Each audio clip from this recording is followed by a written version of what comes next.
1,00,000 కోట్ల అవినీతి జరిగిందంటూ చాలా కాలంగా ఆరోపిస్తున్న కాంగ్రెస్ సర్కార్ చర్యలకి ఉపక్రమించింది. విజిలెన్స్ అధికారులు రంగంలోకి దిగారు. హైదరాబాద్ జలసౌధలో ఇరిగేషన్ కార్యాలయంలో 2-4 అంతస్తులో విజిలెన్స్ అధికారులు సోదాలు చేస్తున్నారు. ఈఎన్సీ మురళీధర్రావు కార్యాలయంలో విజిలెన్స్ అధికారులు సోదాలు చేస్తున్నారు. మేడిగడ్డతో పాటు ఇతర రిజర్వాయర్ల నిర్మాణానికి సంబంధించిన డాక్యుమెంట్లని అధికారులు పరిశీలిస్తున్నారు.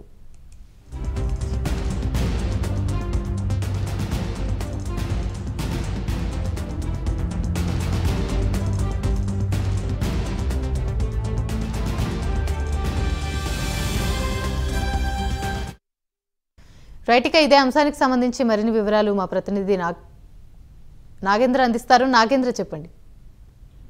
థ్యాంక్ యూ అమ్ని. ముందుగా పోలవరం ప్రాజెక్టు విషయంలో ముందు నుంచి కూడా కాంగ్రెస్ పార్టీ పెద్ద ఎత్తున అవినీతి జరిగింది, దీనిపైన పూర్తి స్థాయిలో సిబిఐ విచారణ చేయాలంటూ కూడా ప్రభుత్వంలోకి రాకముందు నుంచి కూడా పెద్ద ఎత్తున పోరాటాలు చేసింది, పెద్ద ఎత్తున కూడా ఫిర్యాదులు చేసినటువంటి పరిస్థితి. ప్రస్తుతం తాజాగా కాంగ్రెస్ అధికారంలోకి వచ్చిన తర్వాత మరొకసారి పోలవరం ప్రాజెక్టుకు సంబంధించినటువంటి అంశంలో దూకుడు పెంచిందనే చెప్పాలి. ముఖ్యంగా మేడిగడ్డ బ్యారేజ్ కుంగిపోవడంతో ఒక్కసారిగా కాంగ్రెస్ అధికారంలోకి వచ్చిన తర్వాత పూర్తి స్థాయిలో పోలవరం ప్రాజెక్టులో జరిగినటువంటి అవినీతి అంతటినీ కూడా బయటికి తీసేందుకు ప్రభుత్వం ఆ దిశగా ప్రస్తుతం అడుగులు వేస్తుంది. దానిలో భాగంగానే ఇప్పటికే ఇరిగేషన్ శాఖకు సంబంధించినటువంటి మంత్రులతో పాటు మరొకవైపు ఇతర మంత్రులంతా కూడా మేడిగడ్డ బ్యారేజ్ విజిటింగ్ తో పాటు మరొకవైపు పోలవరం ప్రాజెక్టుకి సంబంధించినటువంటి పవర్ పాయింట్ ప్రజెంటేషన్ సైతం మేడిగడ్డ బ్యారేజ్ వద్ద ప్రదర్శించడంతో పాటు మరొకవైపు పోలవరం ప్రాజెక్టు విషయంలో జరిగినటువంటి అవినీతి అంశాన్ని కూడా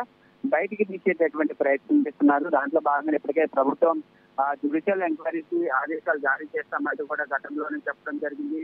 దానిలో భాగంగానే ప్రస్తుతం మేడిగడ్డ బ్యారేజ్ కుంగుబాటుకు సంబంధించినటువంటి అంశం పైన విజిలెన్స్ విచారణకి ప్రభుత్వం ఆదేశాలు జారీ చేసినటువంటి పరిస్థితి అయితే కనిపిస్తుంది. దానిలో భాగంగానే కొద్దిసేపటి క్రితమే ఈఎన్సీ మురళీధర్రావు కార్యాలయంలో విజిలెన్స్ అధికారులంతా కూడా ప్రస్తుతం తనిఖీలు చేస్తున్నారు. ముఖ్యంగా మేడిగడ్డ బ్యారేజ్ సంబంధించినటువంటి కుంగుబాటుకు సంబంధించినటువంటి అంశంతో పాటు మరొకవైపు ఇతర అంశాలన్నిటిపైన ప్రస్తుతం అయితే ఆయన కార్యాలయంలో విజిలెన్స్ అధికారులంతా కూడా తనిఖీలు నిర్వహిస్తున్నటువంటి పరిస్థితి అయితే కనిపిస్తుంది. ప్రస్తుతం మేడిగడ్డ కుంగుబాటు చాలా కారణాలు, అదేవిధంగా బాధ్యులైనటువంటి వారందరినీ కూడా గుర్తించేటటువంటి పనిలో విజిలెన్స్ అధికారులు ఉన్నారు. ప్రస్తుతం ఆ దిశగానే వారంతా కూడా తనిఖీలు చేస్తున్నటువంటి పరిస్థితి అయితే కనిపిస్తుంది. ముఖ్యంగా మేడిగడ్డ బ్యారేజ్ తో పాటు మరొకవైపు కుంగిపోయినటువంటి అంశానికి సంబంధించి మరొకవైపు పోలవరం ప్రాజెక్టులో జరిగినటువంటి అవినీతికి సంబంధించి ఎవరైతే బాధ్యులు ఉన్నారో వారందరి పైన కూడా ఎట్టి పరిస్థితులు కూడా కఠిన చర్యలు తీసుకుంటామంటూ కూడా గతంలోనే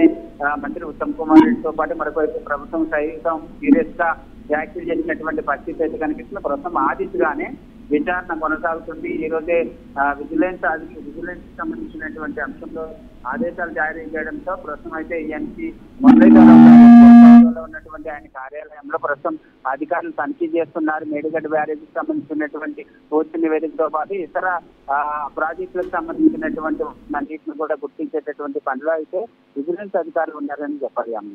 రైట్, థ్యాంక్ యూ నాగేంద్ర.